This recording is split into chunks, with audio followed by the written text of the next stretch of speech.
Faut s'éclater là. Top.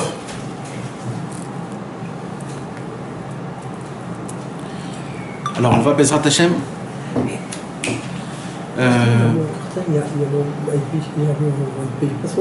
On va Bezrat Hashem.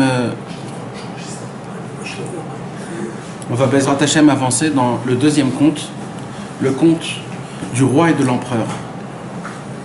Le roi et l'empereur, comme on a déjà expliqué, je le répète, et il faut le répéter des dizaines de fois et des milliers de fois, que déjà le livre du Sipurim Asiyot, les contes que Rabbi Nachman de Breslev a déjà racontés, déjà de base, c'est personne ne peut donner aucune explication. Personne ne peut dire que ça veut dire ça, et ça veut dire ça, et ainsi de suite, et ainsi de suite. Mais par contre, Rabbi Nathan, il a écrit dans Likuta al-Achot, dans Ilchot Kvod Rabo Vetalmid Chacham Gimel ou Vetalmud Torah Aleph, il a écrit là-bas qu'on est tous obligés à essayer de faire sortir des petits points, des conseils, des contes de Rabbi Nachman de Breslev. Parce que c'est vrai que d'un certain point, le fait est juste de les lire. Juste de les lire. Ça fait déjà énormément, et c'est pas que ça fait énormément, ça fait tout le travail. Mais de les laisser, de les regarder en tant qu'il y avait un roi, il y avait un empereur, il y avait une reine, il y avait un... Quand tu les laisses en tant que ça et que tu n'essayes pas un tout petit peu, même un tout petit peu, juste pour avoir une petite notion ou un petit renforcement, alors ça manque. Et il dit Rabbi Nathan, on est tous obligés de... Comme ça il a écrit, je l'ai lu ce Shabbat, c'était un chidouche pour moi, il a dit on est tous obligés d'essayer de trouver un petit malheur que notre vie ou notre... Ils sont dedans les Sipurim Asiyot. Et c'est pour cela que, Bezrat Hashem, donc nous on va essayer, avec les Akdamot de Rabbi Nathan, d'essayer de voir, d'ouvrir et de goûter un petit peu c'est quoi les paroles de ce conte-là, Bezrat Hashem. Alors maintenant, je répète encore, parce que c'est important de répéter les choses. Tout ce qu'on étudie dans les Sipurim Asiyot, et en général, c'est pas du tout des paroles que j'invente, ou des paroles que je me dis que peut-être ça pourrait être ça, peut-être ça pourrait être ça, ou peut-être ça pourrait être ça. Notre point de recherche est le même dans tous les cours, et pas que dans les Sipurim Asiyot, partout. Le point de repère, il est très simple. En vérité, Rabbi Nachman de Breslev a créé un dictionnaire. Il a créé des mots. Il a écrit un dictionnaire de certains mots, et que tous ces mots-là se répètent toujours dans le Likutei Moharan, dans le Likutei Halachot, dans le Sipurim Asiyot. Et les mots, ils sont très spéciaux, ils sont choisis par Rabbi Nachman. Ça veut dire, quand Rabbi Nachman il prend un mot quelque part, c'est fait exprès. Et il n'utilise pas le même mot dans une autre Torah, parce qu'il a besoin de changer, parce que chaque mot, il est spécifique à la... Le mot, il veut toujours dire la même chose. Il veut toujours dire la même chose, mais il y a toujours un lien. On va le voir là aujourd'hui, comment j'ai... Mais, par exemple, par exemple, dans les Sipurim Asiyot, par exemple, comme on avait dit, là-bas, il parle, par exemple, des yeux. Alors, comment on pourrait savoir c'est quoi les yeux? Alors, c'est très simple. Le klal, il est pas shoot. C'est de chercher où Rabbeinu dans l'Likutei Moharan il parle des yeux, et dans le Likutei Halachot, et de voir autour des choses, et par rapport à ça, tu découvres qu'en vérité, tout se touche. Et là, tu peux faire le lien avec les Sipurim Asiyot, de dire ça appartient à ça. Comment je peux dire quelque chose comme ça? Parce que dans Ibn Nahal, Rabbi Israël, il parle du conte du Chacham et du Tam, le simplet et le sage, l'intelligent, pardon. Et là-bas, il a fait plusieurs nuances comme ça. Il a pris 2-3 phrases du Chacham et du Tam, et il a rapporté des Likutei Halachot que apparemment ils sont pas commentés sur le Chacham et Tam. Mais puisque Rabbeinu avait mentionné des mots spéciaux, il a fait cette même touche. Ça s'appelle un Ekesh, comme on a la Torah. C'est quoi un Ekesh? Ou alors comme une sorte de Xera Shava. Tu prends 2 mots dans 2 endroits. Le Baal HaTurim, il fait ça tout le temps. Toute la Torah, le Baal HaTurim, il a écrit un pirouge sur la Torah que sur ça. Mamash, que sur ça. Ça s'appelle la Mesorah. Quand vous voyez des fois il y a écrit Bet Bemesora, Dalet Bemesora, c'est-à-dire quoi? Qu'est-ce qu'il fait le Balatorim? Il voit un pasouk et il dit ce pasouk-là, ces deux mots-là, ils se retouchent 4 fois dans tout le Tanakh. Et il donne tous les quatre psukim et il les dorèche les 4 psukim parce que c'est pas pour rien. Et c'est comme ça qu'il fait toute la Torah, ça s'appelle la Mesora, c'est quelque chose de très important. Et c'est comme ça qu'on explique les Sipurim Maasiyot, parce que c'est comme ça qu'on a vu que Rabbi Israël il a fait ça une fois sur le Chacham et le Tam. Donc, et c'est la seule explication qu'au moins on peut s'appuyer sur le maître. Ça veut dire, il a créé quelque chose, c'est son comment on appelle ça, le Milon, c'est son comment dire, c'est son dictionnaire, c'est son propre dictionnaire, c'est les propres mots. Et parce que je peux trouver maintenant, par exemple sur les yeux, dans des autres livres, dans le Harizal, je peux trouver dans le Ramchal, je peux trouver dans plein de tzadikim, et ça peut m'enrichir dans ma connaissance. Mais moi je préfère chercher que dans les lignes de Rabbeinu pour que ça soit à 100%. Je peux en faire, hein, et on peut faire de ça une très belle salade. Une salade qui va être très très bonne. Ça se pourrait même que ça va être exceptionnel. Mais pas toujours ce qui est exceptionnel, c'est le Hémet. Des fois le Hémet, il est simple. Comment le Harizal, il décrit Hachem avant la création du monde? Comment il le décrit? C'est quelque chose de spécial de décrire Akadosh Baruch Hu. Comment on peut décrire Hachem?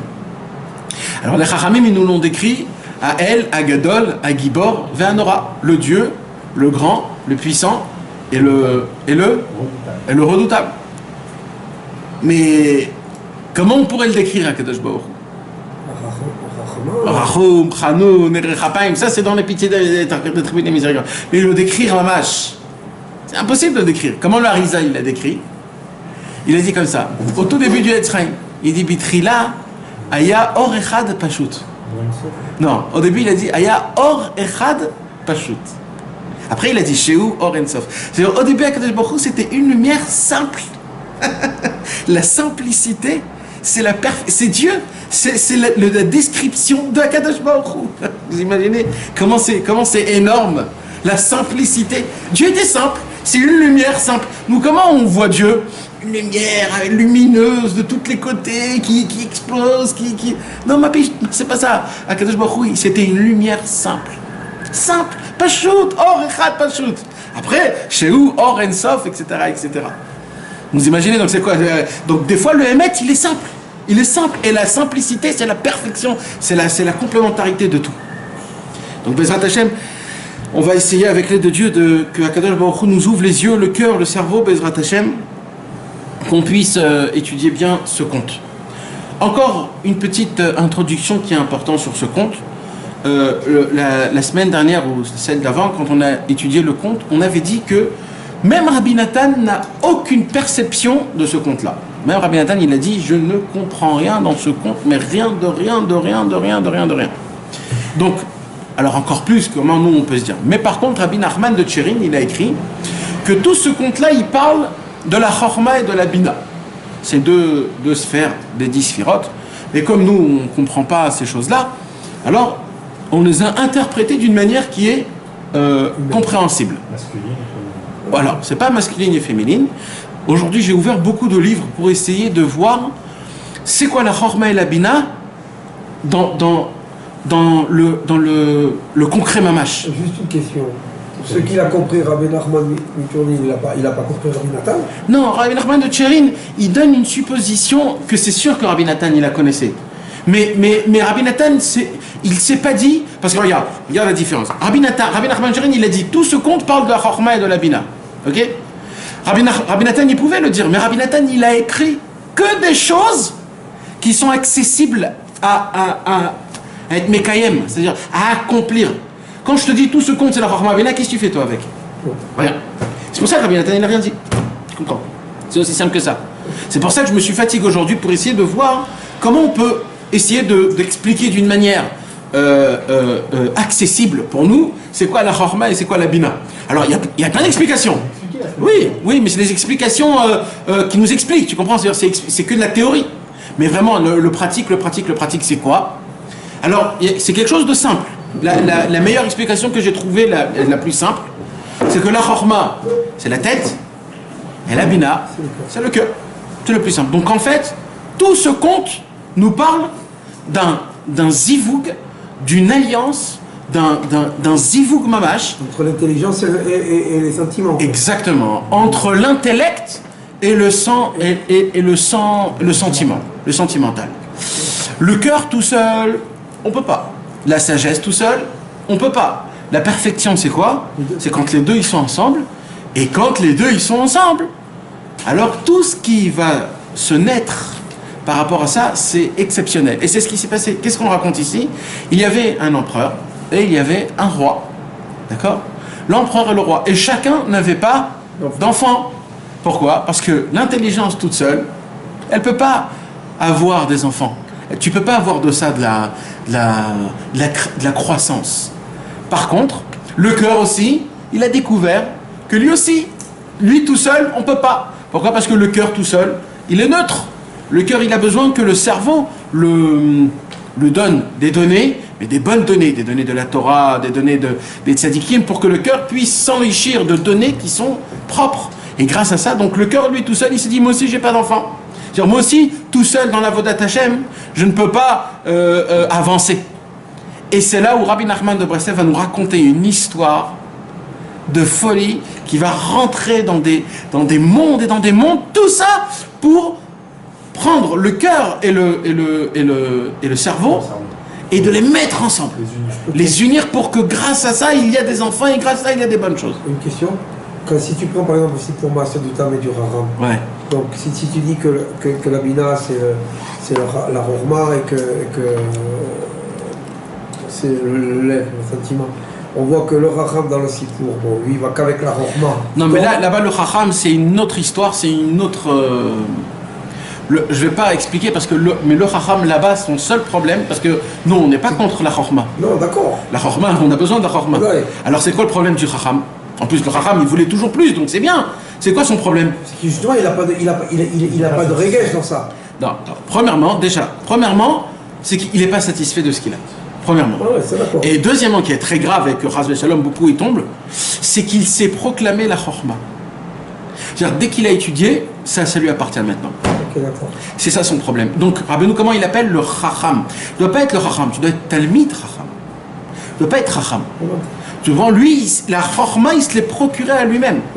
Rabbeinu, il dit non, la Chorma, elle est là-bas, toi, tu dois étudier tout le temps, mais la Chorma, elle reste toujours là-bas. J'allais te dire le temps, en fait, lui, il travaille sans la Rohma, en fait. Alors on voit que Bezrat Hashem, on va l'étudier, que mettre en vérité, à la fin du compte, le Tam, il avait quand même de la Chorma. Ah oui, la Rohma. Il avait de la Chorma. Mais bon, ça c'est pour le Nyan du Chacham et du Tam. Non, je croyais que c'était d'accord.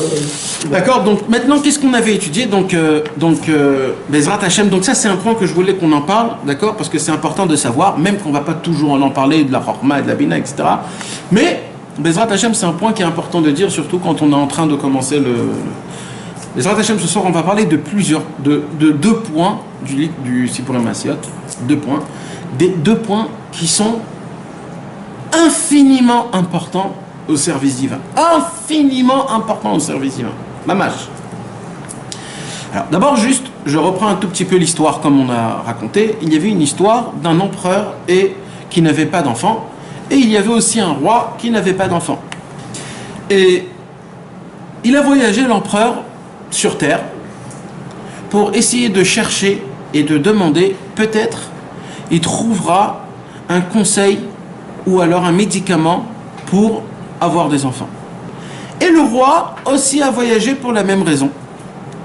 Et eux deux se sont retrouvés dans une auberge.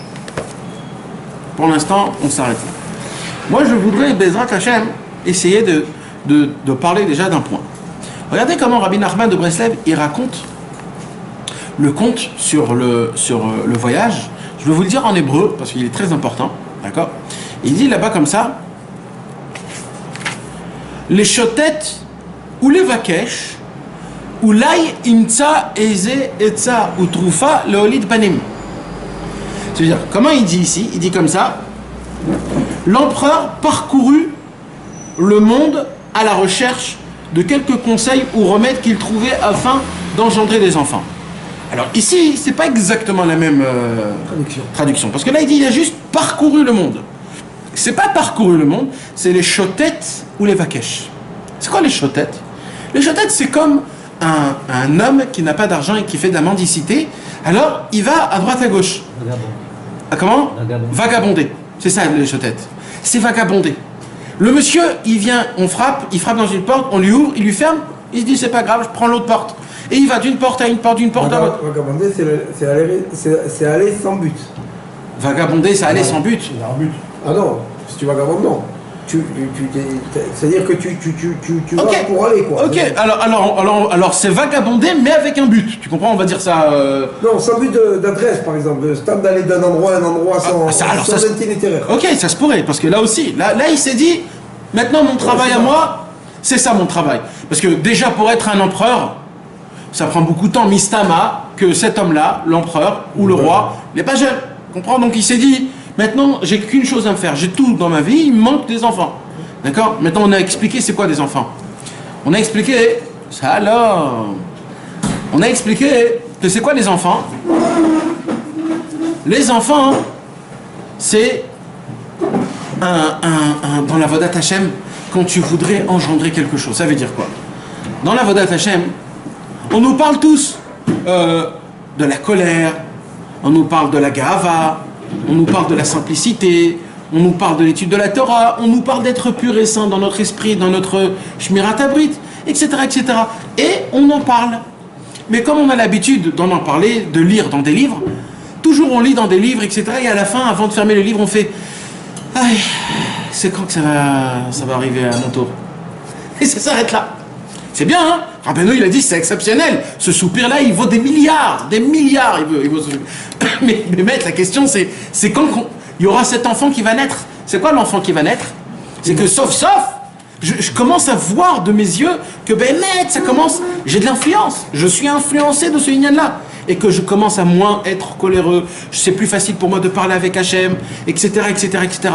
C'est ça, des enfants. Donc, en fait, l'empereur et le roi, ce sont deux grandes personnes qu'il leur manque cet enfant-là. C'est quoi? C'est-à-dire d'engendrer quelque chose dans la Vodat Hashem.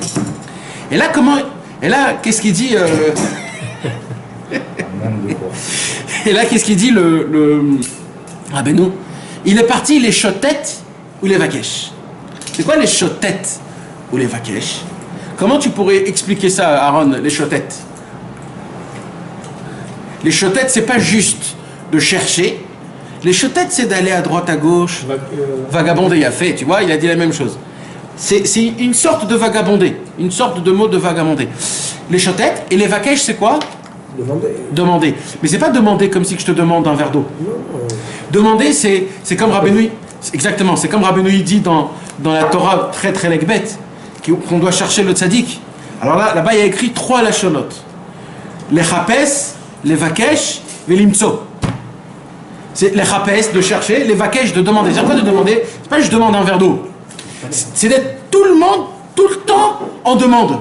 Ça veut dire c'est toute ta maout shelcha. C'est comme quelqu'un qui dit ah oui, c'est lui celui qui demande toujours ça. C'est-à-dire que tout le monde, ça se voit que tu es en recherche, tu es en demande. Toujours tu demandes à Hachem, toujours tu as un copain. T'as pas un petit conseil à me donner? Le monde entier, il sait que tu es à la recherche de cette chose-là. C'est ça en fait. Donc ici, il y a 2 points. Le mendiant. Mendiant, exactement. Il a fait le mot mendiant, c'est un du mot de demander. Il a fait mode. Demander mendiant, c'est la même. Je pense. C'est ça, mendicité. Mendicité, c'est demander, ça veut dire? Ok, alors ça se pourrait.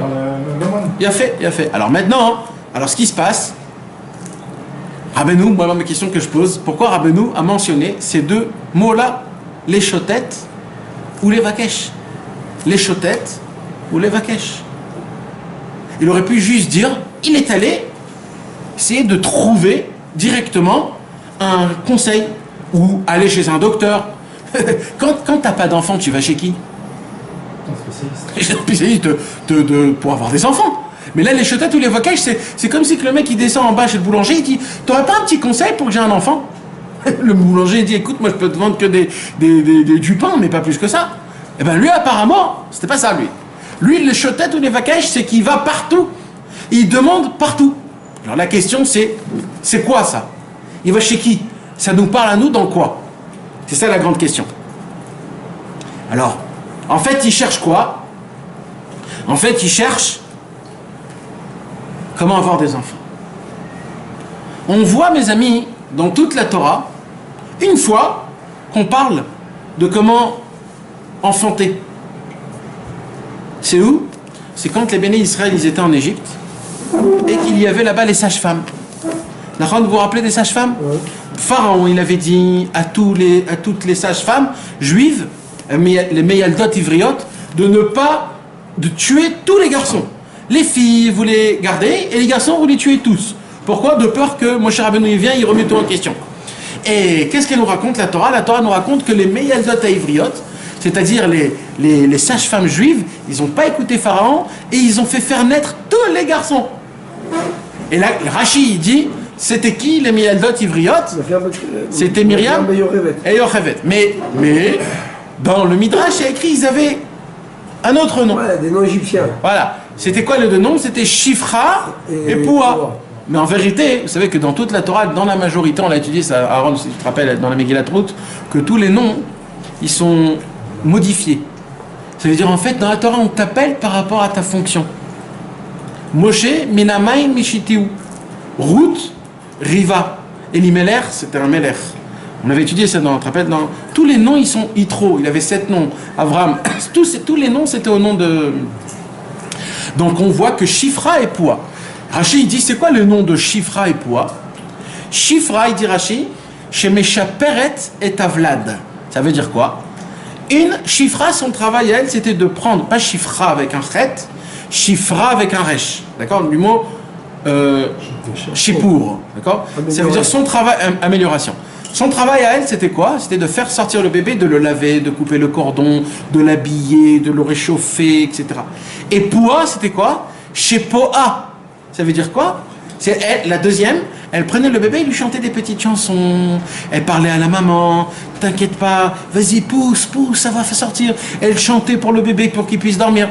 Donc, elle s'occupait extérieurement, et le deuxième, elle lui parlait, elle lui faisait des paroles de réconfort, elle lui chantait. Rabbi Nathan, il parle dans un Likuta Halachot, mes amis, c'est un Likuta Halachot. S'il y aurait que ce Likuta Halachot dans tout Likuta Halachot, ça nous aurait suffi. Tellement il est beau ce Likuta Halachot. C'est un Likuta Halachot de Ilchot Rumin. Ilchot Rumin Halachavav Seif Yutret. Là-bas, Rabbi Nathan, il parle de Shifra et de Poua. Il dit, c'est qui Shifra et Poua? Il dit, Rabbi Nathan, c'est le tzaddik. En vérité, les deux. Il dit, le tzaddik, il a 2 fonctions. Il a dit, si vous cherchez dans votre vie un tzaddik, cherchez un tzaddik qui a 2 fonctions. Il a la fonction de Shifra et il a la fonction de Poua. Parce qu'en fait, il fait les deux, quoi. Exactement. En fait, c'est une personne. C'est quoi Shifra et Poua? Il dit, premièrement, le tzaddik, il doit te laver. Il doit te rendre propre. En fait, il doit t'enfanter, quoi. Alors d'abord, oui. D'abord, il t'enfante.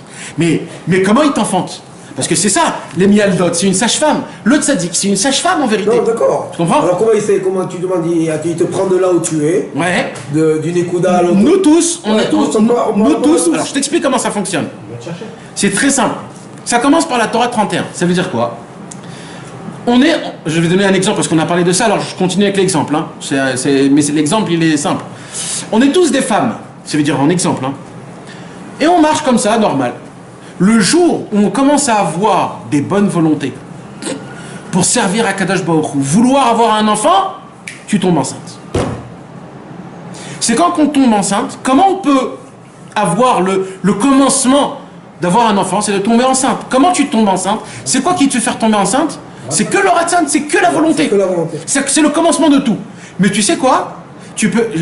Nous, on peut rester enceinte pendant 20 ans. Parce que s'il n'y a pas quelqu'un qui vient, une sage-femme, qui te sort le bébé, qui s'occupe de toi, toute ta vie, tu restes en mode volonté. Et des fois, tu peux perdre le bébé. Parce que quand un mec, il veut combien de temps? 1 an, 2 ans, 3 ans. Après, il dit, écoute, ça y est, moi, je suis fatigué, j'ai essayé, allez, bye. Je ferme la basta. Alors, je perds le bébé, chas shalom. C'est pour ça qu'est-ce qu'il te dit, Rabbi Nathan, dans Ilchot Rumin? Il dit, on a besoin d'une sage-femme. On a besoin du tzaddik. Qu'est-ce qu'il fait le tzaddik? Il a les 2 travaux de la sage-femme. Shifra et Poua. C'est quoi Shifra et Poua? Premier travail, c'est il te sort le bébé. Ça veut dire quoi? Premier travail, il te lave. Le tzaddik, il te lave. Il t'enlève les écorces, il te coupe le cordon. C'est quoi le cordon? Malheureusement, on est attaché à beaucoup de choses dans ce monde. On est attaché. Je vais vous dire un petit secret, mes amis. Vous savez que le cordon, quand le bébé il est dans le ventre de la maman, sans le cordon, le bébé il meurt. D'accord? Pourquoi? Parce que tout ce qu'il mange, tout l'oxygène, ça vient d'où? Du cordon. Mais vous savez une chose, regardez, dès qu'il sort et que le cordon il reste plus que ce qu'il faut, le cordon devient poison pour le bébé il meurt. C'est-à-dire jusqu'à maintenant ce qui était ta vitalité devient ton poison. Rabbeinu il dévoile un secret, Rabbi Nathan il dévoile un secret, il dit des fois tu crois que tu as une dépendance, comment dire, une obligation, tu crois que tu es obligé de voir de quelque chose, mais au moment où tu exagères un tout petit peu, ça devient un poison pour toi. Tout petit peu. C'est bien quand il faut ce que tu as besoin au millimètre comme il faut. De la parnassa, c'est bien. Qu'est-ce qu'il a dit Rabbeinu?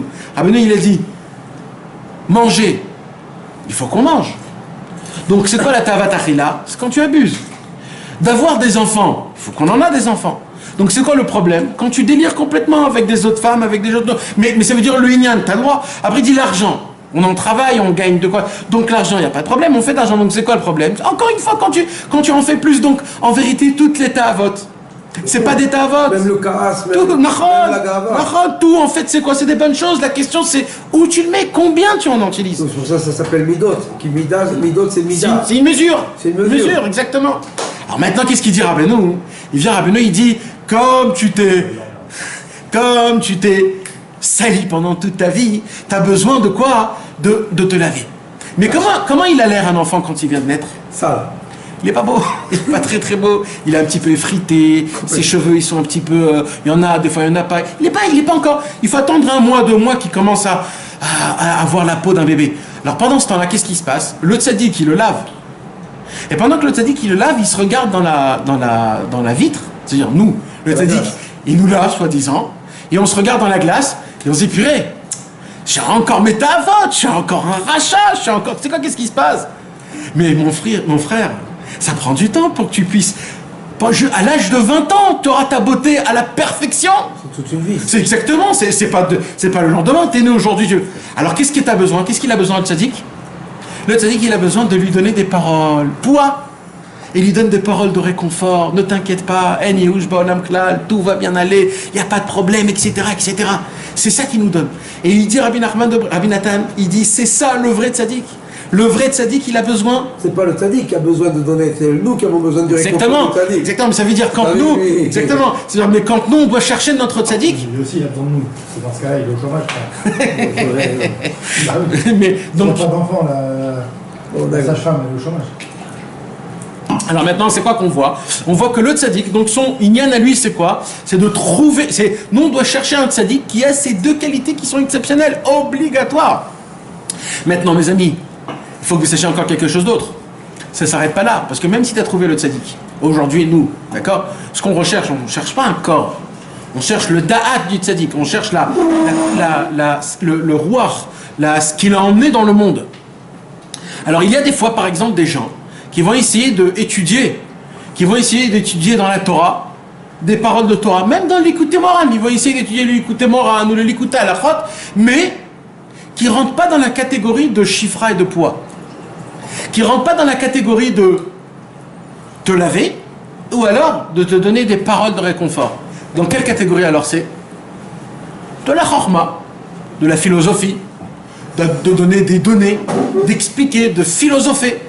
Bien sûr, parce qu'aujourd'hui, tu peux prendre toutes les paroles, même de Rabbi Nachman ou même des autres tzadikim, et les prendre de ton gré à toi, de faire avec ces paroles-là ce que tu veux.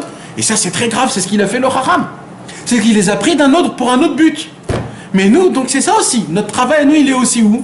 Que je dois chercher mon tzaddik, et même quand j'ai trouvé le tzaddik, quand j'étudie une Torah, quand j'entends un cours de Torah, quand je prie à Hachem, je dois toujours me mettre sur 2 points, chifra et poids. C'est-à-dire d'essayer de toujours trouver dans les conseils de Rabbi Nachman, dans les livres de Rabbi Nachman, premièrement, des conseils comment avancer, deuxièmement, du réconfort. D'ailleurs, le nom de Rabbeinu, c'est Nachman. Nachman, c'est la consolation. Il y a Menachem. Menachem, c'est le consolateur. Mais il y a plus que le consolateur. Il y a Nachman, c'est la consolation en elle-même.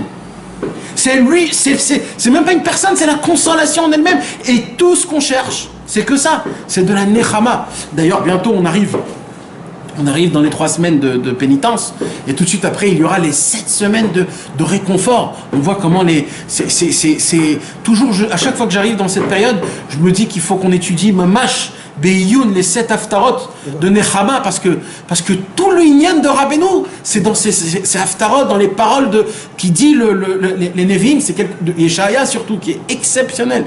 Mais bon, on avance. Donc, mes amis, pour revenir, c'est là où Rabbi Nachman, il dit, donc dans Ilchot Rumin, à la Chavav, c'est là-bas où il parle mamash du Inyan de Shifra et Poua. Et donc, en fait, qu'est-ce qu'ils sont allés chercher, eux? Du réconfort. Ils sont allés chercher, en fait, une sage-femme qui puisse... En fait, c'est de ça qu'on parle. Ils sont allés chercher la sage-femme.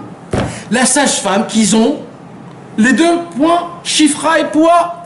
Parce que jusqu'à maintenant, en fait, ils n'avaient pas trouvé quelqu'un qui puisse leur créer leur enfant. Pas leur créer, leur faire sortir. Parce que tous les juifs, ils ont quelque part des bonnes volontés. La question, c'est qu'est-ce que tu fais avec ces bonnes volontés? Mata Oseimze. Qu'est-ce que tu fais avec? Stam, t'as des bonnes volontés, Stam? Il faut qu'il y ait quelqu'un qui vient et qui te remue, qui te les fait sortir, ces bonnes volontés. Il faut que ça devienne un vrai concret. Et ça, c'est que le tzaddik. C'est que le tzaddik. Alors maintenant, comment? Dès comment tout ça s'enchaîne, c'est exceptionnel. Le mot les chotettes ou les vakesh, il est répété plusieurs fois, mais que dans un seul contexte. Dans tous les sifrei Rabbeinu. Tous les sifrei Rabbeinu. Ça veut dire quoi déjà? Les chotettes ou les vakesh, Vagabonder et demander. Quand ils sont allés à la demande. C'est demander, mes amis, c'est écrit dans des dizaines de fois dans tous les sifrei Rabbeinu, mais que dans un seul contexte. Dans quel contexte? Chipus ha-tzadik. Cherchez le tzadik à émettre. Alors on va parler. Non, mais les vacages, là, c'est plus que demander en fait. Pourquoi? Alors attends, d'abord écoute comment on explique et après on verra, d'accord? Alors regarde comment ça fonctionne. Ça veut dire quoi de chercher le tzaddik? Alors, malheureusement, en français, de dire chercher le tzaddik, avec mon expérience, la majorité des gens qui entendent ça, ils se trompent. Pourquoi? Parce qu'ils disent, ah, mais il y a plein de tzaddikim. Moi, j'en ai des tzaddikim. Oui, vous avez tous raison. Bien sûr qu'il y a plein de tzaddikim. Mais vous n'avez pas compris, c'est pas de ça du tout que je parle. Chipus ha-tzadik, en fait, c'est pour ça que moi j'essaye toujours de changer le mot. Il ne faut pas chercher un tzaddik. Il faut chercher le docteur. Moi je préfère remplacer à ce point-là pour que les gens ils puissent comprendre que je ne parle pas d'un tzaddik. Parce qu'il y a des gens qui croient que oui, il y a plein de tous les tzaddikim, ils font le même travail et que c'est contre Rabbi Nachman. D'ailleurs, c'est une grande histoire, mes amis, que je vais vous raconter. Rabbi Israël Cordonneur, quand il s'est rapproché de Rabbi Nachman de Breslev, à l'époque, il a entendu le nom de Rabbi Nachman, il ne connaissait pas c'est qui, c'est quoi, etc., etc. Il a fait plein de voyages, etc., etc. Jusqu'à qu'à la fin du compte, il est arrivé chez Rabbi Nachman de Tchérin. Et il était là-bas, il venait tous les jours, pendant une semaine, il était venu, toute la journée, il est resté avec lui, etc. À la fin de la semaine, il rentre chez Rabbi Nachman de Tchérin, et Rabbi Nachman de Tchérin était en train de pleurer. Il arrive comme ça, Rabbi Israël Cordonneur, il était tout jeune, il lui dit, Rabbi Nachman, pourquoi vous pleurez? Qu'est-ce qui se passe? Il dit, je m'excuse. Il lui dit quoi? Il lui dit, je vais dire la vérité. J'ai pas été méchamesh, m'explique Rabbi Nathan. Je ne l'ai pas assez côtoyé. Ça veut dire, tous les sifrei Rabbeinu, je les connais par cœur. Moi, j'ai plus côtoyé mon père. Vous savez que Rabbi Nachman, il avait plusieurs élèves. Et nous, on connaît Rabbi Nachman par Rabbi Nathan. Mais en vérité, il y avait des autres élèves. Donc il y avait des autres. Donc Rabbi Nachman de Tchérin, son arrière-grand-père, c'était Rabbi Aaron, le Rav de Tchérin. Donc il a dit, moi j'ai plus côtoyé Rabbi Aaron, le Rav de Tchérin. Mais aujourd'hui, je sais que le vrai chemin, c'est Rabbi Nathan. Donc je ne peux pas me permettre de te rapprocher de Rabbeinu. Il a dit, mais vous êtes fous, quoi. Moi qu'est-ce que je veux, moi? C'est simple, moi, ce que je veux. Il dit, non. Si tu veux te rapprocher de Rabbeinu, il faut que tu ailles voir Rabbi Moshe Breslever. Rabbi Moshe Breslever, il a grandi chez Rabbi Nathan. Va aller le voir là-bas. Et il est allé voir chez Rabbi Moshe Breslever. Et Rabbi Moshe Breslever, ils ont commencé à étudier. C'est une longue histoire, on ne va pas rentrer dans la longue histoire, mais il a commencé à étudier. Et à chaque fois qu'ils étudiaient, il écoutait Moran, et que Rabbi Moshe Breslever lui parlait du tzaddik, il croyait que Rabbi Israël Cordonneur, il parlait en fait de son admour à lui. Rabbi Israël Cordonneur, au début, c'était un chassid boyan. C'était un chassid boyan. Il croyait qu'en fait, il lui parlait de son admour. Alors il se disait, Oh, comment il est grand, mon Admour, comment il est grand. Dans Rabbi Nachman, toujours, il parle de mon tzaddik, Rabbi. Les tzadikim. Les tzadikim, etc. Et un jour, Rabbi Moshe Breslever, il a fermé le livre, il a dit, tu sors de chez moi. Et lui, il a eu très très peur. Il n'a pas posé de questions, il est sorti dehors, il a commencé à pleurer, il est allé dans la forêt, il a pleuré. Et il a compris. Il a compris, il a dit, comment je suis tombé dans une bêtise aussi grande. Il a dit, même Pharaon, il était plus intelligent que moi. Il a dit, parce que Pharaon, quand il a vu, quand Yosef Hatzadik, il lui a expliqué ses rêves, il a tout de suite dit, Enzeki Ish Elokim. Il a tout de suite dit, c'est un homme de Dieu. Il a dit, moi, quand c'est Rabbi Nachman qui parle de la grandeur du tzaddik, ça peut être que lui. Et moi, j'ai pensé que c'était mon Rav, donc même moi, je suis tombé dans une... Et il est revenu, il a demandé pardon, et là, il est devenu mamash, l'élève de... Donc, quand on parle maintenant, c'est quoi le tzaddik? On peut dire tzaddik et penser à 1 milliard de personnes. Mais il faut savoir que il y a un tzaddik, c'est quoi un tzaddik? Un tzaddik, c'est un homme qui s'occupe de nos neshamot. Qui s'occupe de nos neshamot. On va en parler, Bezrat Hashem, juste tout de suite après, comment c'est un péléplain, comment... Nahon, et des fois il dit Tamit Raham, et des fois il dit Tzadikim, et des fois il dit Tzadikador. Alors Rabbi Nachman il dit dans Biur al-Écoutim, c'est des notions de Tzadik. Des fois il est sous une emprise comme ça, des fois il est sous une emprise comme ça, mais c'est toujours le même. C'est toujours le même. C'est tous les mêmes. Alors maintenant, je reprends. Mais qu'est-ce qui se passe? Il faut être à la recherche du Tzadik. Mes amis, écoutez bien, je vais vous dire la même chose encore une fois, mais ça ne veut pas dire que c'est faux. Il y a une halakha dans l'Ikuta halachot, ilchot shluchin halachae. Ilchot shluchin halachae, c'est une halakha que s'il n'y aurait que cette halakha, ça nous aurait suffi. Mais vraiment, hein, mes amis. Ilchot shluchin, c'est toute la halachot de Shaliach. C'est quoi Shaliach? Shaliach, c'est un homme qui ne peut pas aller quelque part, il fait un Shaliach et lui, un représentant. Maintenant, Shlucho shel Adam, Kemoto. Le Shaliach, il est pile poil comme lui. Pile poil comme lui. D'accord? Alors. On voit ça dans Abraham et Eliezer quand il va chercher. Bien sûr. On voit ça partout, dans plein d'endroits. On voit ça dans Mais vadaï. Là-bas, Rabbi Nathan, il dévoile des secrets énormes sur le Inyan de Rabbeinu. Et il dévoile là-bas, Rabbi Nachman, qu'un homme, il est obligé de chercher la conscience du tzaddik. Il dit, Rabbi Nathan, il dit, quand Moshe Rabbeinu est monté dans le ciel pour prendre les tables de la loi et qu'il a tardé 6 heures, comme eux, ils étaient à la recherche d'un corps, alors ils se sont dit, il est mort, on a besoin d'un corps.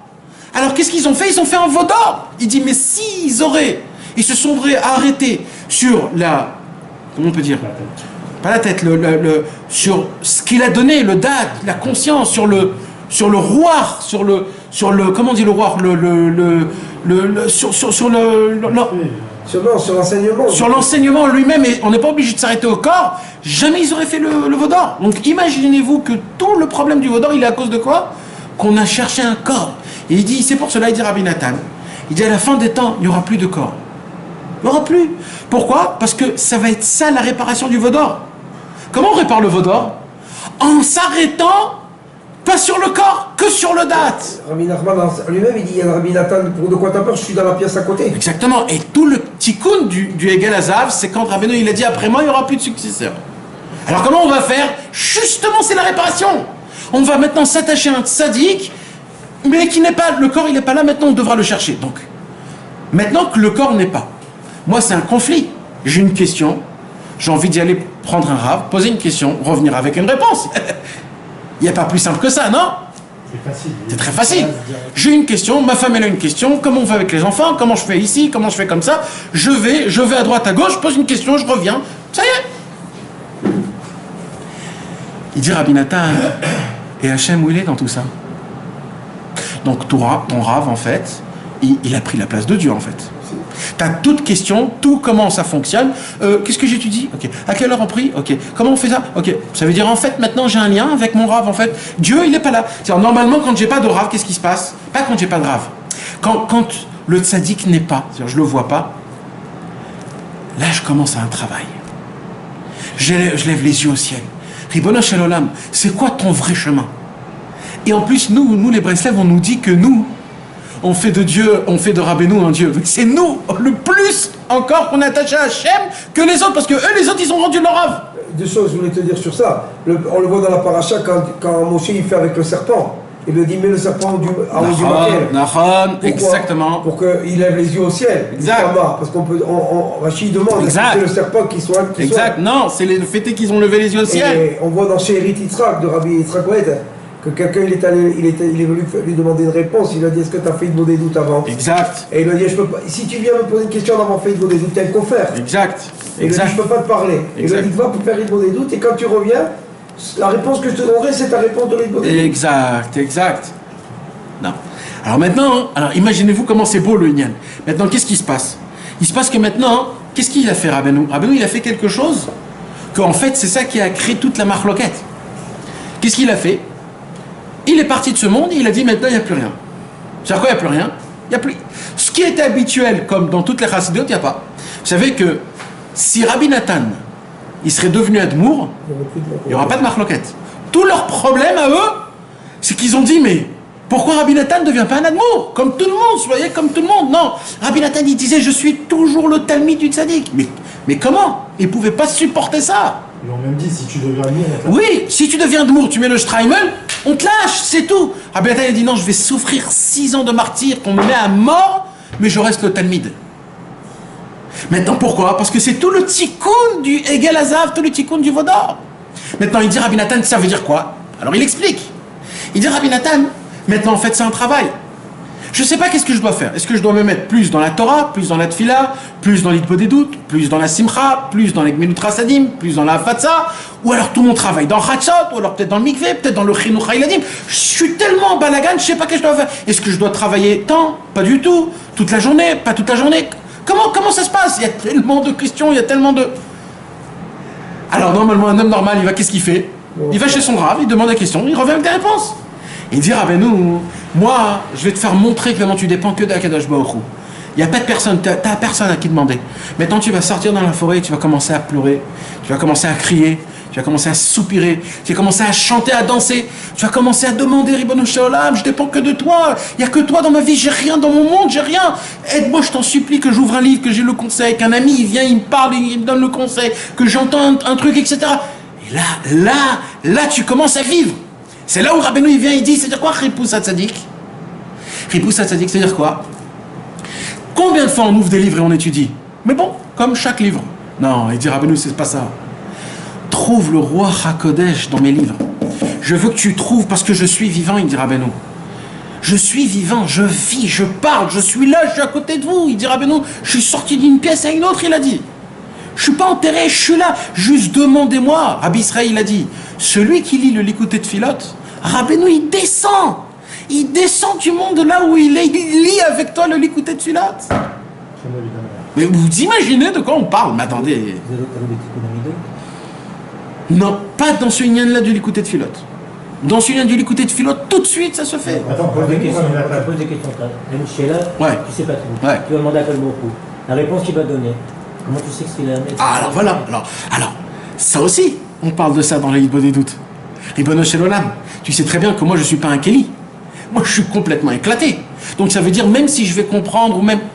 J'ai besoin que tu me réponds à travers mon imbécilité et à travers que je puisse vraiment savoir le Derech HaEmet, le vrai chemin. En plus de ça, tu lis du Likutei Tfilot. En plus de ça, tu fais des Teilim. Et là, la réponse, elle sera une vraie réponse. Et tu verras tout seul. C'est un ami qui va t'en parler.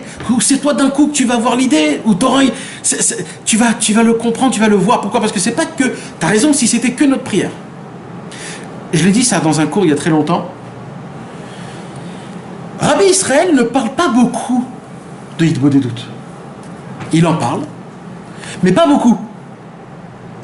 Mais de quoi il en parle tout le temps? Likutei Tfilot. Teilim Likutei Tfilot. Et moi, toujours, je me suis posé la question, parce que dans l'Akdama de Likutei Tfilot, et même dans Alum Troufa, il dit, mais Fourage Rabbi Nathan, c'est très bien mes prières, mais l'essentiel, c'est Hidbo des doutes. Va parler. Alors comment on fait? Alors, on avait étudié à Ranana la Torah bête, bien comme il faut. Et on a découvert un chidouche. C'est quoi le chidouche? À l'époque, les gens, ils avaient une émouna. Il n'y avait pas ce monde d'aujourd'hui. Les films, les trucs, etc. Donc, les plus grandes ta'avot, c'était quoi? C'était des problèmes de pensée. C'était pas ce qui se passe aujourd'hui.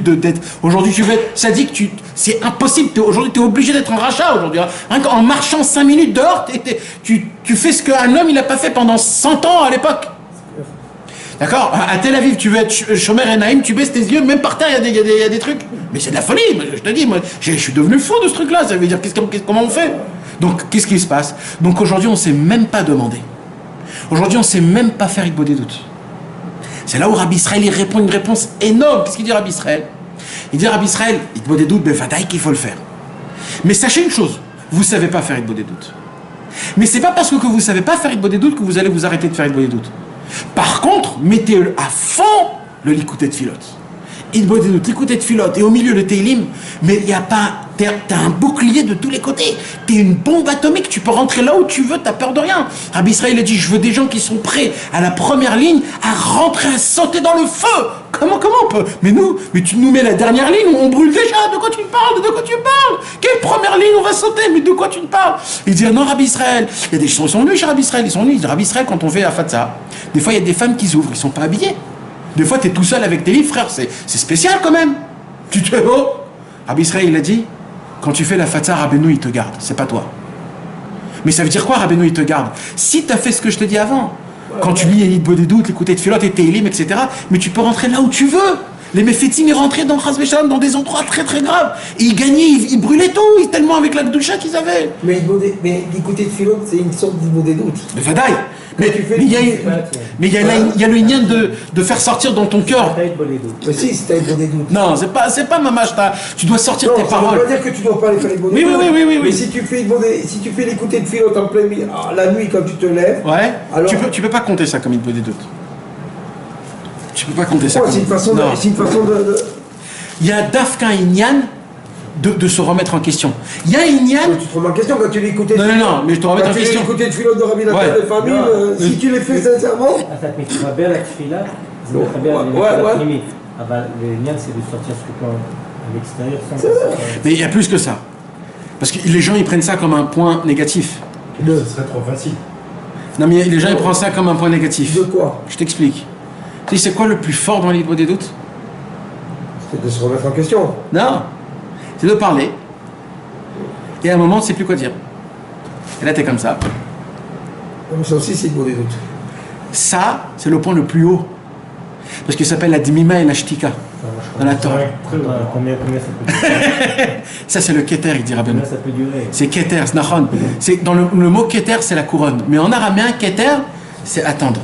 Katar lizer varveka. Ça veut dire quoi? Mais ça, c'est le plus fort. Tu sais pourquoi?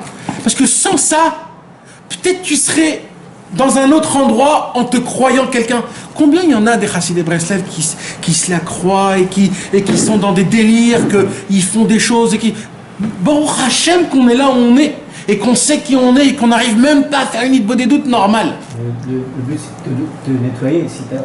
C'est ça le nettoyement, c'est ça le fait que tu sais. Tu peux te nettoyer Vashtika, hein. Ouais, mais non, c'est pas. Mais c'est ça. Pour moi, c'est ça une atzlacha. Une atzlacha, c'est que ça arrive, ça. Parce que justement, je crois comme Nathan que, enfin, je suis dans sa ligne là sur ce coup-là. C'est que quand tu te tais, c'est que tu es arrivé au point de reconnaissance que tu n'es rien. Manger là, c'est en fait tu dis, je parle pas, donc c'est le mieux. Non. Donc, tu t'habitues à ça. Non. Il faut pas. Nathan, il a dit, tu peux dire. Il faut pas. Il faut s'efforcer. Mille fois. Ouais, mais non, mais ça, c'est en cas de détresse. D'accord. De base, il faut venir dans l'Igbo des doutes pour parler le maximum que tu peux. Le maximum. Des fois, une heure, t'arrives pas. Des fois, une heure, t'as du mal à la finir. Là. Mais moi, je te parle quand tu es en train de parler. Et que d'un coup. Ouais. Ou alors tu te dégoûtes de toi-même parce que tu parles des bêtises, ou alors tu t'embrouilles dans ce que tu demandes, ou alors tu sais plus quoi dire. Bien voilà, t'es là et tu dis bon, qu'est-ce que je vais encore demander? Ce que j'ai dit hier, je voudrais dire quelque chose de nouveau. J'arrive pas.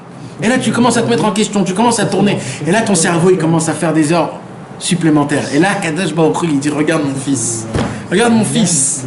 C'est très haut, mais bon. fois, tu aimerais bien que même... Vadaï. C'est facile. Parce que durant- C'est pour cela qu'il faut des fois changer complètement de cap. Complètement de cap. Complètement de cap. Il faut lui parler d'un autre sujet complètement, de commencer un nouveau travail, parler d'un autre truc complètement.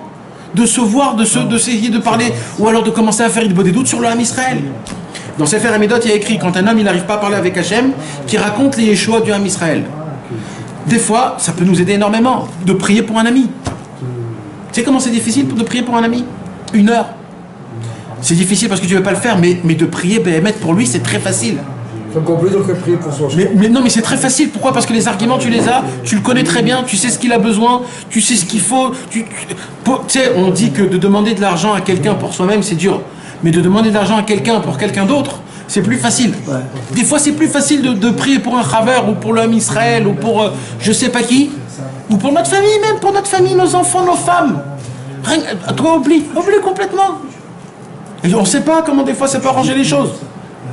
Alors c'est ça le mot en fait. Les chotettes ou les vakesh, ça veut dire quoi? Les chotettes ou les vakesh, de vagabonder et de demander, c'est quoi? C'est le tzaddik à émettre. Ça veut dire quoi le tzaddik à émettre? Ça veut dire quoi? Parce que moi je parle maintenant à nous, d'accord? Mais il y a aussi les gens qui sont en dehors, Bichlal. On est tous à la recherche, excusez-moi, hein, mais d'un génie de Aladdin qui vient nous demander, nous proposer 3 trucs. Voilà. Et aujourd'hui, tous les tzadikim, c'est quoi la conversation aujourd'hui des gens? Tout ça, tous les tzadikim, c'est les miracles.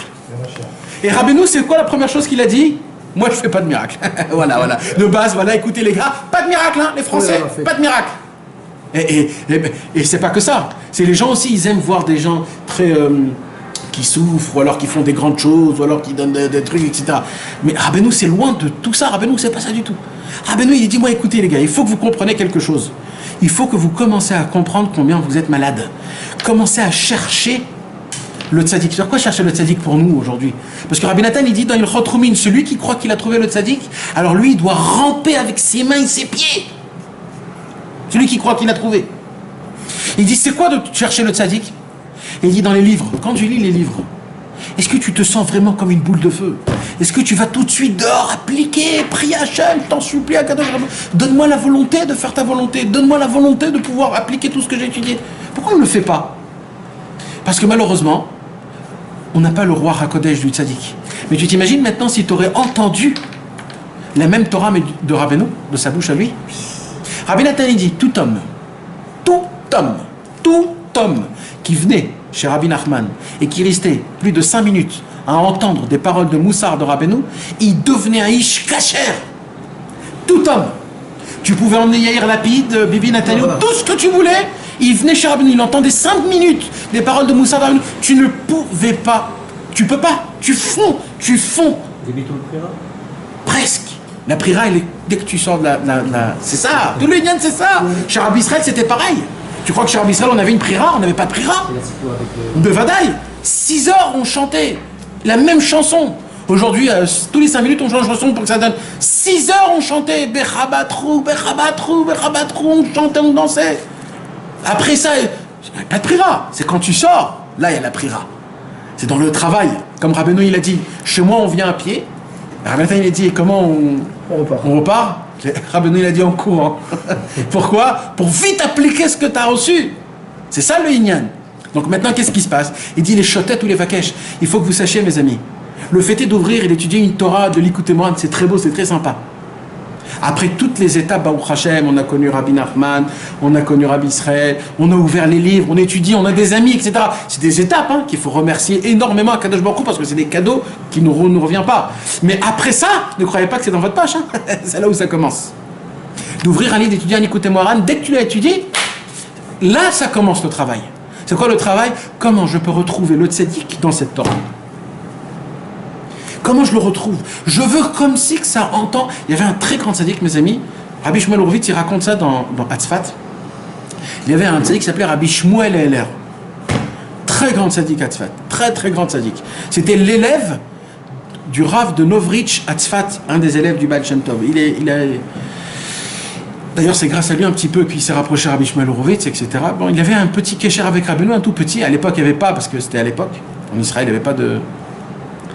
Et un jour, Rabbi Israël, parce que c'était un grand tzaddik, Rabbi Shmuel Heller, il est venu, il a proposé à Rabbi Shmuel Heller un Likutei Moharan. Wow, Rabbi Shmuel Heller a dit, waouh, un Likutei Moharan, c'est... Il a dit, Rabbi Israël, moi j'ai le minag que j'étudie pas aucun livre si je vois pas le tzaddik en face de moi. C'est mon minag. Il y a écrit, comment il y a écrit? Tu verras toujours le... Non, Vérité et Tachorai. Non, il y a écrit un truc, un passouk qui est connu, qu'il faut que la balach-moi... Exactement, un truc comme ça. Alors il dit, moi, il faut que je le voie le tzaddik. Alors Rabbi Israël dit, mais il n'est pas là, quoi, il est niftar. Ah, Rabbi Israël était tout jeune, là, c'était à l'époque encore tout jeune. Alors Rabbi Israël, il a dit, je te le laisse quand même. Et Rabbi Shmuel Heller, il est resté devant le Likutei Moharan, comme ça, pendant des heures, rien que de vouloir voir Rabbi Nachman. Des heures. Mais non, c'est pas quelqu'un qui... Il a pas le temps, hein. Des heures, il était en face, il faisait comme ça. Que la volonté. Jusqu'à qu'il s'est endormi, il a vu Rabbeinu. Et après, il a commencé à étudier le Likutei Moharan. Et vous savez ce qui s'est passé? Il est devenu aveugle. Oh. Tellement le Likutei Moharan, il est rentré dedans, tellement il est rentré dedans, il a vu une lumière tellement, il est devenu aveugle 7 ans. 7 ans, il est devenu aveugle. Après 7 ans, il a reçu sa vision. Alors après, il a dit, je ne vais pas ouvrir le Likutei Moharan. Alors il est allé voir Rabbi Israël, il a dit, comment je peux Canaliser. le Keli, ouais, comment je peux le canaliser, comment je peux le rendre... Alors Rabbi Israël a dit, il écoutait Tfilot. Il a pris le Likutei Tfilot, il est parti dans la forêt, il est revenu qu'après qu'il a terminé le Likutei Tfilot. Je ne sais pas si vous comprenez, mes amis, Rabbi Shmuel Heller, il avait peut-être 90 ans, Rabbi Israël, il avait peut-être 25 ans. Vous comprenez les âges? C'est-à-dire, Rabbi Shmuel Heller, pour faire ça, il faut un bitoul c'est Rabbi Shmuel Heller de Tzfat. Il s'est annulé. Il était conditionné aussi. Mais quand même, on avait appris dans le conte 1, on a appris que les géants, ils lui ont dit au vice-roi qu'il n'existe pas. Lui, Rabbi Shmuel Heller, il n'a pas dit ça. Quel niveau c'est ça? Mais Kitsour, mes amis, dès qu'il a terminé le côté de Tfilot, il est venu chez Rabbi Israël, il a dit, je te remercie. Il a dit, pourquoi? Il dit, parce que toute ma vie, je me travaillais à voir le nom de Dieu, Yud Kevavke, devant mes yeux et j'arrivais pas. Il a écrit Shiviti Hashem. Il a dit, dès que j'ai terminé le Likutei Tfilot, j'ai vu le Yud Kevavke avec des grandes lettres de feu devant moi. Alors maintenant, mes amis, c'est quoi ça? Lui, pas il reçoit un petit livre de Likutei Moharan, il lit. Et il dit, ah oui, Torah Aleph, ça part de la Torah, Torah Bet, c'est la Tfila, Torah Gimel, c'est les Nigunim, Torah Dalet, c'est le Dibour. Mais tu te prends pour qui, toi? Mais c'est vraiment ça, tu crois? Tu crois vraiment que tu as compris quand Rabbeinu dit Aniouch Bolem Kla? Tu crois? Mais c'est quoi ça? Le Ruach HaKodesh du Tzaddik, quand tu parles, tu dois enflammer quelqu'un. Toi-même, tu dois être toujours enflammé. Rien que tu te rappelles, Rabbeinu, Rabbi Israël a dit, c'est une parole exceptionnelle. Rabbeinu, il a dit comme ça, Rak Kesheniz Karimbi. Naasim Ketinok Shenolad Mechadash. Écoutez mes amis, cette parole, c'est une parole que personne au monde l'a dit. Mais cette parole-là, rien que ça suffit pour envahir le monde, pour enlever le rocher de tout ce monde-ci. Rabbeinu, il a dit, rien qu'on se rappelle de moi, on devient comme un bébé qui est né. Vous savez ce que ça veut dire ça? Rien qu'à peine on se rappelle de moi, on devient comme un bébé qui est nous. Mais ça veut tout dire. C'est ça la grandeur du tzaddik. C'est que quand on se rappelle qu'il y a Rabbi Nachman dans le monde, oh là là, qu'est-ce que je respire, quel soulagement, mais Baruch Hashem, maintenant il faut juste aller vite courir prendre le livre et voir. Rabbi Israël, il disait, tout simple, qu'est-ce qu'il a dit Rabbeinu sur ça? Et qu'est-ce qu'il a dit Rabbeinu sur ça? Mais pchitout! Et regarde ce qu'il a écrit, applique. Et c'est tellement exceptionnel. C'est ça qu'il dit ici. Il dit, quand nous on étudie, on doit chercher le tzaddik vivant qu'il y a dedans. Le roi HaKodesh, la véritable. Et c'est là, mes amis, où on vient 2 mots plus tard. Qu'est-ce qu'il y a? Il y a écrit comme ça. Les chotet, les vakesh, il est parti vagabonder et demander. Oulaï, peut-être, imtsa, il trouvera, aisé, etza ou troufa. Peut-être un conseil ou un médicament. Alors moi, j'ai une question. Le mot conseil, tu ne peux pas le mettre avec médicament.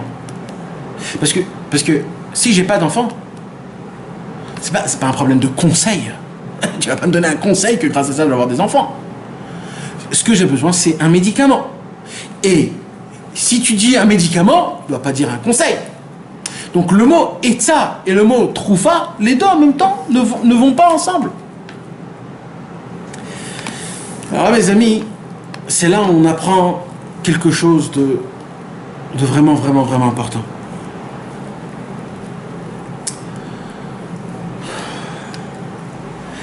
Vous savez, c'est une histoire que je raconte souvent, mais je suis obligé de la re-raconter. Je vais la faire vite. Il y avait un jour un roi, un empereur qui a conquéri le monde pour que son fils puisse prendre la succession et qu'il puisse ne pas faire des guerres, qu'il s'assoie à Bécheket comme il faut. Et quand le moment est venu pour donner à son fils la succession, son fils il vient chez son roi, chez son père, le roi, il dit papa merci pour tout ce que tu as fait, mais excuse-moi, moi je me barre. Il dit mais c'est-à-dire quoi tu te barres? Il dit moi je me barre. Toi tu as tout fait ce que tu as fait, moi je veux faire comme toi. Moi aussi je veux conquérir, moi aussi je veux faire des guerres, moi aussi je veux me créer mon propre empire. Il dit mais t'es fou le roi, il dit mais tu t'imagines de quoi tu parles, mais tout ce que je l'ai fait pour toi. Il dit écoute papa, merci beaucoup pour tout, moi je vais me faire tout seul. Son père il était très peiné, sa mère était très peinée. Le roi il dit je t'en supplie. Non. Il dit bon alors au moins laisse-moi te donner de la richesse. Alors il dit ok, je vais prendre ta richesse et je vais aller le plus loin possible du globe de la terre pour ne pas entendre ni ton nom ni ton truc. Je vais me faire tout seul. Le pauvre le roi il était... Et il est parti pendant des années de voyage pour arriver le plus loin, là où on n'a jamais entendu le nom de son père, on ne sait pas parler la langue, on ne sait rien faire de tout ça. Il est allé là-bas, en plein perpète les oies, je ne sais pas où là-bas, tout au fond. Et il arrive là-bas, il avait de la richesse, etc. Comme il avait de l'argent, tout de suite, il s'est mis dans un hôtel et il a commencé à vivre avec ce que le roi lui avait donné. Et petit à petit, comme ça, le temps passe, des années y passent. Et petit à petit, la richesse commence à se diminuer, jusqu'à qu'il n'y a plus d'argent. Après, il a commencé à vendre le bétail. Après, il a commencé à vendre l'or. Après, il a commencé à vendre ses habits, des habits royaux, jusqu'à qu'il lui restait plus rien. Et là, c'était la catastrophe. Et là, il s'est dit, il faut que j'essaye de trouver quelqu'un qui parle au moins ma langue, qui me donne les combines, où on peut dormir, où on peut manger, comme un clochard, mais au moins que je puisse... Et le pauvre, il est tombé de niveau en niveau jusqu'à qu'il arrivait vraiment, jusqu'à qu'il dormait dehors. Il a trouvé quelqu'un qui parlait sa langue et qui lui a donné toutes les combines. Voilà, ici on peut dormir, ici on peut manger, ici on peut... Et il était toujours avec lui. Un vrai clochard. Pendant ce temps-là, le roi, il s'est dit, où il est mon fils? Qu'est-ce qui se passe avec lui? Des années, je n'entends pas de lui. Donc qu'est-ce qu'il a fait le roi? Il a envoyé une équipe. La première équipe, elle vient après des années de voyage. Ils essayent de chercher le vice-roi. Ils ne savent pas. Il dit, mais où il est le vice-roi? On ne le reconnaît plus où il est. Et ils lui ont dit, il y a un monsieur qui est là-bas, il n'est pas de chez nous. Peut-être c'est... Et il le voit comme ça par terre, pas bien, etc. Oh là là, vice-roi, regarde ton état, qu'est-ce qui s'est passé? T'as pas honte? Ton père, il arrête pas de parler de toi, ta mère, elle pleure tout le temps. Comment t'as fait des choses pareilles? Comment c'est grave? Il faut que tu te prennes en main, il faut vite que tu reviens. Il dit, mais vous êtes sérieux? Vous êtes sérieux? Vous me voyez par terre? Vous me voyez comme un clochard par terre? Et vous me faites des remontrances? Mais vous avez pas honte? Vous êtes venu pendant des années de voyage pour me dire tout ça? Mais vous croyez que je sais pas tout ça? Moi je le sais, j'ai pas besoin de vous. Dégagez-vous d'ici. Ils étaient tout blancs, ils sont repartis. Et ils ont dit au roi, pardon roi, mais on a un vrai problème, c'est que ton fils il est pas bien du tout, et en plus il veut pas nous voir. Ah, le roi il était bouche bée. Il a dit bon, je vais essayer d'envoyer une équipe plus diplomate. Voilà, plus diplomate. Et il a envoyé une équipe un peu plus diplomate. Et l'équipe, pareil, des années de voyage jusqu'à qu'ils sont arrivés, ils ont cherché où il est. Ils l'ont trouvé. Oh, shalom aleichem. Déjà, c'est un petit chibouk. Hein, ils se sont embrassés, manishma, ils se sont assis, un petit café, ils ont joué au cheshbesh, etc. Et après que l'environnement était sympathique, je dis, mais t'as pas un peu de sentiments, t'as pas un peu de ouais, tu veux pas revenir à la maison, c'est comment on t'aime, c'est comment tout le royaume il parle de toi, comment c'était important à nos yeux, t'es parti comme ça du jour au lendemain. Et lui il fait comme ça, aïe. Vraiment j'ai envie de retourner. Vous savez quoi? Ok, je retourne avec vous. Et là, l'équipe diplomate, là, ils étaient un petit peu gênés, ils ont dit, qui sait, peut pas te prendre avec nous. Il dit, se dire quoi? Il dit, on a pile poil l'argent pour revenir. C'est pas un petit voyage sur un dos de chameau. C'est des années, c'est le bateau, c'est des années. Ça coûte beaucoup d'argent, on peut pas te prendre. Tout est compté, tu dois t'arranger tout seul. Alors il dit, attends, je comprends. Vous êtes venu pourquoi en fait? Pourquoi vous êtes venu? Et ils sont repartis chez le roi, ils ont rapporté ça au roi. Et là-bas, il y avait un mec. Il s'est dit, ça se peut pas ça. Ça se peut pas un truc pareil. C'est quoi ce jeu là? Il a dit, tu sais quoi, je vais prendre des initiatives tout seul. Il y a un mec qui a pris sa valise, il est parti jusqu'au fond là-bas, pendant des heures, des années de voyage. Il est parti voir le vice-roi. Et quand il est arrivé au vice-roi, il l'a attrapé, il a dit, comment ça va? Je suis ton ami. Et ils sont venus, ils sont embrassés. Il a dit, écoute, t'es venu pourquoi encore? J'en ai marre des équipes de ton père. Il a dit, non, je suis pas venu avec les équipes de ton père, je suis venu tout seul. Il s'assit, alors oui, comment ça? Il dit, dis-moi, j'ai une question à te poser. Pourquoi tu reviens pas? T'es en galère, qu'est-ce qui se passe? Pourquoi tu reviens pas? Il dit, tu veux que je te dise pourquoi je reviens pas? Il dit, le fils roi. Il dit, parce que si vraiment le roi, il me voulait à moi, pourquoi c'est pas lui qui est venu? Pourquoi il n'envoie pas il envoie des équipes? Mais il se prend pour qui, ce père-là? Il peut pas venir, lui, pour voir son fils. Il me voit comme ça et il sait que je souffre, etc., etc., etc. Et là, le mec, il vient au vice-roi. Il dit, je peux te poser une question, espèce d'imbécile? Il lui dit, t'as pas vu que depuis que t'es arrivé là, en Mongolie, là où tu es, là, maintenant, t'as eu toutes les combines pour bien manger, t'as eu toutes les combines pour bien dormir, mais où tu vois des clochards qui mangent à leur faim 3 fois par jour, qui dorment dans des lits super classe, mais où ils sont ces mecs? T'as pas compris que le jour où t'es parti, le roi est parti avec toi? C'est lui qui donne et qui a payé à droite à gauche pour que tu aies tout ce que tu as besoin, sans que tu le saches. Il t'a tout arrangé, t'es jamais été dans des galères. À chaque fois que t'avais un problème, Et toi, tu crois que c'est comme ça d'être un clochard? Mais c'est pas ça un clochard. En fait, clochard, il crève, le mec. En fait, ton copain qui t'a dit c'est où les combines, c'est ton père, lui. C'est lui, ton père. Et là, il a dit malheur au fils qui reconnaît pas son père. Rabbeinu est venu dans le monde pour nous dire qu'on s'est jamais éloigné de Dieu. Et jamais Dieu s'est éloigné de nous. Rabbeinu, il est venu dans ce monde pour nous dire Hachem itra imcha etzlecha. Dieu est avec toi. Il ne sait jamais. C'est toi qui a cru, qui t'es mis dans ta tête que je vais me délasser de Dieu et tu es parti. Mais depuis ce jour-là, Dieu, il était toujours avec toi encore plus. Il t'a toujours aidé, il t'a toujours devancé, il t'a toujours tout fait. Il a dit, c'est quoi en fait? C'est quoi? Qu'est-ce qui se passe? Il y avait les premières catégories de rabbinim qui viennent te donner des remontrances. Oh là là, c'est très grave, faites pas comme ça, c'est très grave celui qui fait comme ça, c'est très grave comme ça, ça nous aide pas à ça. Il y a une deuxième catégorie de rabbinim qui viennent, sont plus gentils eux. Ils te donnent des réconforts, ils te parlent, ils te disent c'est bien, il faudrait faire un peu de moussa, etc. Mais Tarles, donne-moi un conseil pour appliquer. Ah, non, on n'a pas de conseil, nous. On est là juste pour te booster, pour te dire ça c'est bien, ça c'est pas bien. Mais un conseil, on n'a pas de conseil. Rabbeinu il vient, il dit, moi, il faut que vous compreniez quelque chose. Un petit chef au passage. Moi, c'est le conseil. Etza ou Troufa, mes amis. Vous savez, mes amis, c'est quoi? Etza ou Troufa, un conseil ou alors un médicament? Des conseils, beaucoup de gens te donnent des conseils. Rabbi Nathan, toujours, il dit, il y a beaucoup de tzadikim qui t'ont donné des conseils. Mais tu fais pas les conseils. Tu les fais pas, les conseils.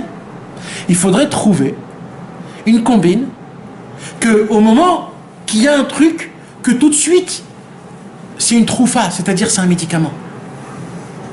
C'est là où Rabbi Nathan, il dit dans le Likuta Alachot Birkat Haoda, il dit Rabbi Nathan dans Likuta Alachot, mes amis, il dit, il y a plusieurs catégories de malades. Et là, écoutez bien, mes amis, vraiment, je sais que c'est un peu plus qu'une heure, mais... Alors, écoutez, parce que BMET, c'est important. Parce que, vous savez, il y a plusieurs catégories de malades. Il y a un malade, qu'il est malade. Alors, il va chez le docteur. Le docteur, il faut qu'il découvre la maladie. Au moment où il a découvert la maladie, alors, il y a un remède. Ça, c'est le normal. D'accord? Il y a un malade que c'est très difficile de découvrir la maladie. C'est un problème. Il faut la découvrir. Et il n'arrive pas à la découvrir. Donc il faut que le docteur il puisse être assez fort pour découvrir la maladie. Troisième problème, il y a un malade qu'il est tellement malade qu'il ne peut plus prendre de médicaments. Parce que le médicament, à l'époque, c'était des plantes. Donc c'était très amer. Et il dit, Rabbeinu, dans l'écoute Moran Mamash, ça se pourrait que l'amertume du médicament tue la personne. Alors le docteur, il ne sait pas quoi faire. Parce qu'il sait le problème. Il sait que le médicament, il est trop amer, il n'a pas assez de force pour le tenir. C'est comme quelqu'un, par exemple, Chas Veshalom, il a des boutons dans la gorge, il ne peut pas avaler rien du tout. Il lui donne des cachets gros comme ça à avaler. T'as rien fait ici dans tout ça. Donc le problème, on le connaît, mais il n'y a pas de médicament pour ça. Parce qu'il est trop amer, le médicament.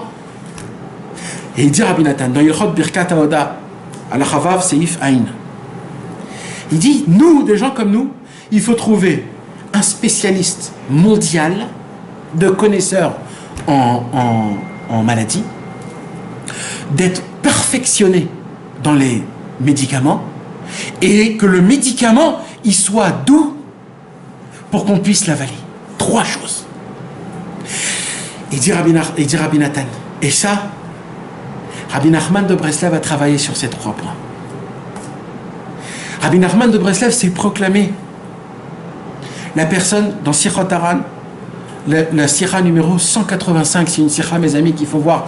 Rabbeinu, il a dit, tout ce que je vous ai demandé à faire, chaque conseil, chaque chose, c'est bien pour le passé, pour le futur, quand un homme il va mourir, après qu'il va mourir, pour le Mashiach, pour le Triat Hametim et l'Ati de Lavo. Mais normalement, un conseil, c'est jusqu'à le Mashiach. Rabbeinu, il dit, non, moi j'ai vu beaucoup plus loin. J'ai vu même après la résurrection des morts, même après tout, même là-bas, mes conseils ils seront encore applicables. Ça veut dire, quand Rabbeinu, il a dit, il vaut des doutes 1 heure, c'est pas pour notre matzav à nous, on croit que c'est pour notre avot, on croit que c'est pour... C'est pas pour ça, c'est pour la construction du monde, pour le futur. On s'imagine même pas ce qu'on fait. Quand Rabbeinu, il nous dit de donner la zakat avec 2 mains, c'est quoi de donner la zakat avec 2 mains? Eh ben non, mon frère, c'est pour maintenant, c'est pour avant, c'est pour après, c'est pour le Yemot HaMashiach, pour les Triat Hametim, la Tidavo, c'est pour tout le temps. Rabbeinu, il est tellement fort. C'est ça le Inyan que Rabbeinu, il a dit. Il y a une force chez Rabbeinu, c'est quoi? C'est que le fait est que tu étudies le livre, le fait est que tu as ouvert le livre, il y a une lumière qui dégage le livre, que cette lumière, elle te guérit. Je vous ai dit, mes amis, un jour, Rabbi Israël, il a fait un seder. Nous, on connaît les seders d'études, comment qu'on étudie. Il y a le Dafayomi, il y a le Hamoudayomi, tous les jours une. Rabbi Israël, il a fait un autre seder. Il y avait une époque où Rabbi Israël, le pauvre, il était très malade. Il souffrait beaucoup des réotes, comme on dit, des poumons. C'était dur pour lui de respirer. Donc, c'était dur parce que quand tu lis, tu dois respirer, c'était difficile. Qu'est-ce qu'il faisait Rabbi Israël tous les jours? C'est quoi le seder qu'il a fait tous les jours, Rabbi Israël? Le livre. Non. Un seder d'embrasser chaque page. Tous les jours, 10 pages. Voilà. Et quand il a terminé d'embrasser tous les Likutei Moharan, il a fait un sillon. Vous comprenez, mes amis, pourquoi il a fait ça, lui? Pourquoi moi je ne peux pas le faire, ça? Parce que lui, il avait la émouna que chaque lettre que tu vois, chaque que tu ouvres le livre, tu sais, c'est comme dans les dessins animés de Walt Disney, tu ouvres le livre, il y a une lumière qui sort, ça te guérit. Vous savez ce qu'il a dit Rabbi Avraham ben Rabbi Nachman?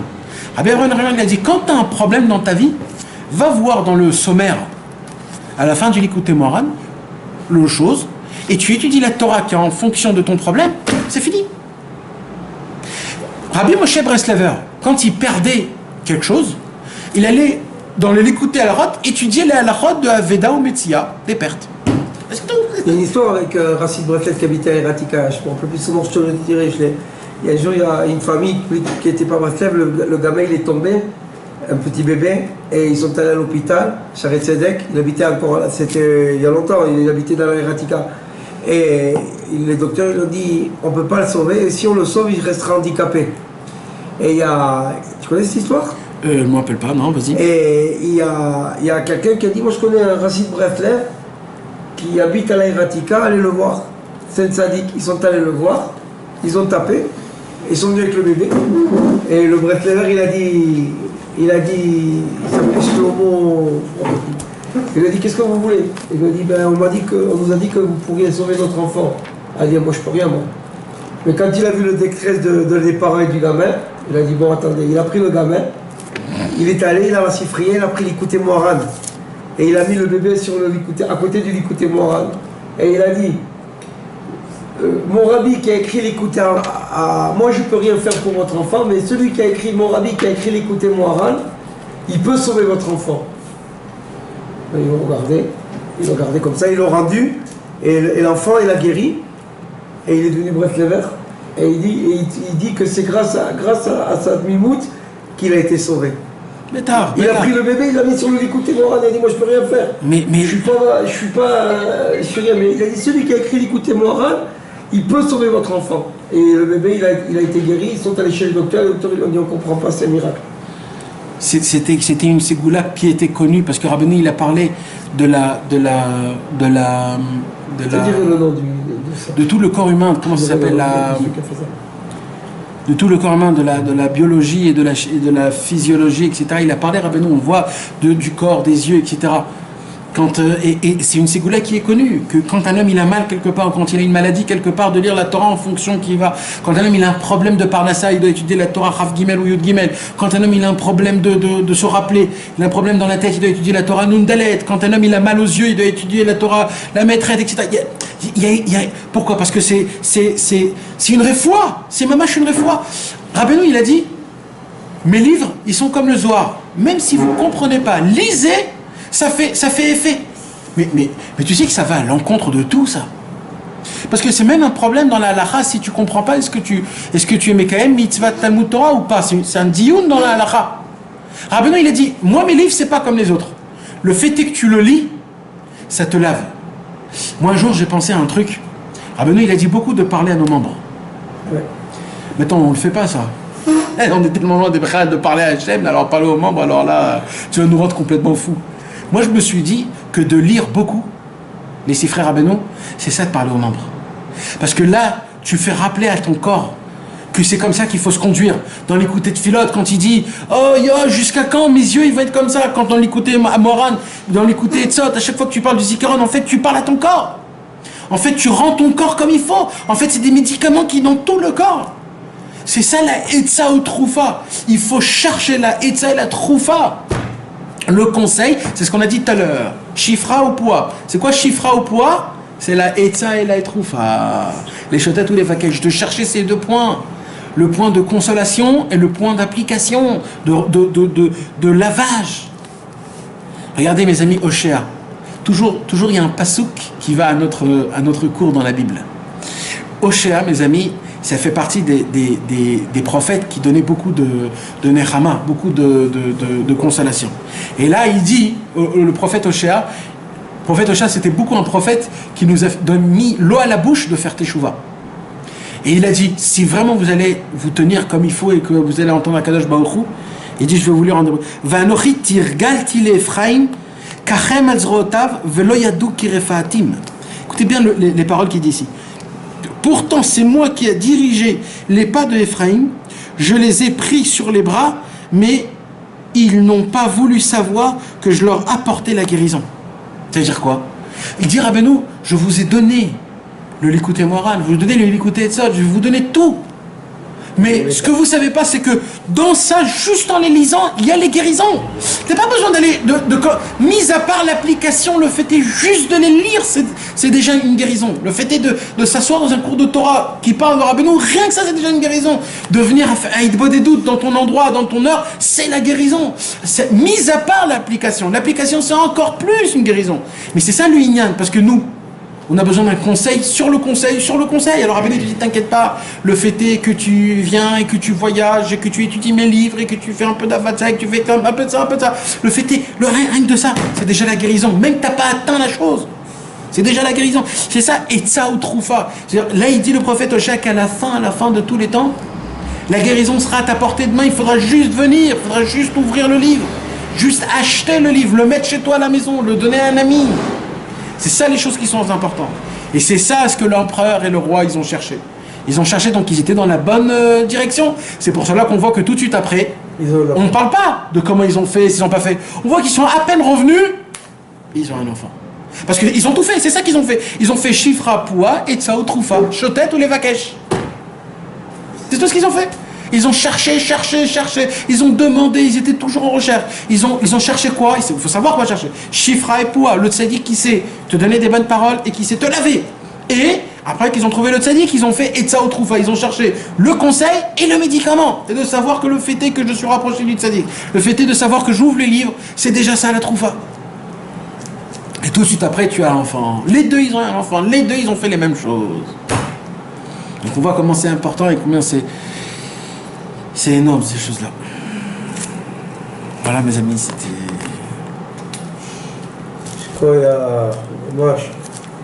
Ça c'est une... Je serais nous qu'on est près de... On a avec nous alors.